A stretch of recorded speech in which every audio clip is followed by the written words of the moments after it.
Salut, c'est Jonathan, et je voulais t'encourager aujourd'hui à te servir de ce que tu as pour bénir.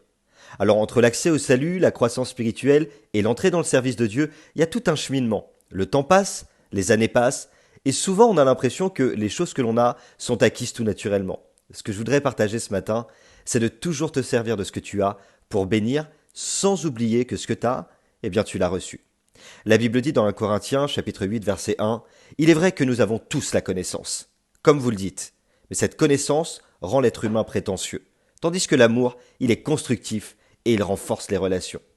Je ne crois pas être le seul à avoir été confronté à des hommes qui, durant un temps, ont été extrêmement bienveillants, et qui parfois, avec les années qui ont passé, les responsabilités qui ont été détenues, eh bien, sont devenus de moins en moins bienveillants. Alors, c'est pas un jugement, pas du tout, mais une simple constatation.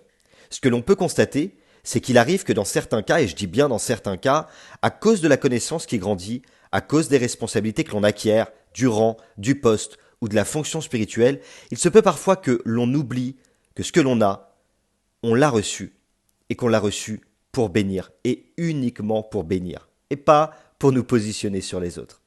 Alors dans ce que je dis aujourd'hui, je ne vise personne, soyons clairs, je parle d'une généralité. Je ne pointe personne, mais c'est simplement une réflexion et un encouragement à toujours se rappeler d'où tu viens et où tu vas.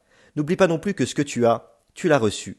Et si tu l'as reçu, c'est que tu es sous la faveur immédiatée de Dieu. Et donc, n'oublie pas de l'exercer à ton tour sur les autres. Allez, je te donne quelques petits conseils ce matin. L'un n'empêche pas l'autre. Alors continue de grandir dans la connaissance, dans l'étude, dans la méditation, mais en parallèle aussi dans la mise à part, dans la sanctification, afin que ce que tu lis, tu le mettes toujours en pratique. Mais n'oublie pas que ce qui est très important, c'est de garder cet équilibre entre la connaissance qui grandit et l'amour qui grandit.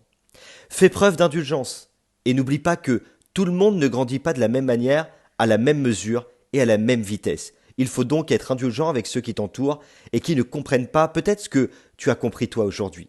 N'oublie pas que Dieu ne fait pas de favoritisme et donc le désir de Dieu n'est pas de créer une élite, mais simplement de se servir des compétences et des aptitudes, des dons, ainsi que des talents des uns et des autres pour former un magnifique corps qu'est l'Église de Christ. Je termine en disant que ce que tu as, c'est merveilleux. Et je crois qu'il faut valoriser ce que Dieu donne. Mais n'oublie pas de toujours attacher à ce que tu as reçu le cordage de l'amour, de la bienveillance et de la tempérance. Avec ça, la connaissance sera acceptée par tous. Et lorsque tu parleras à quelqu'un, il sentira non seulement la connaissance, mais aussi cet esprit de bienveillance qu'est l'esprit de l'Évangile. Ah oui, j'allais oublier, une petite pensée que je voulais te partager. La lettre tue, mais l'esprit vivifie.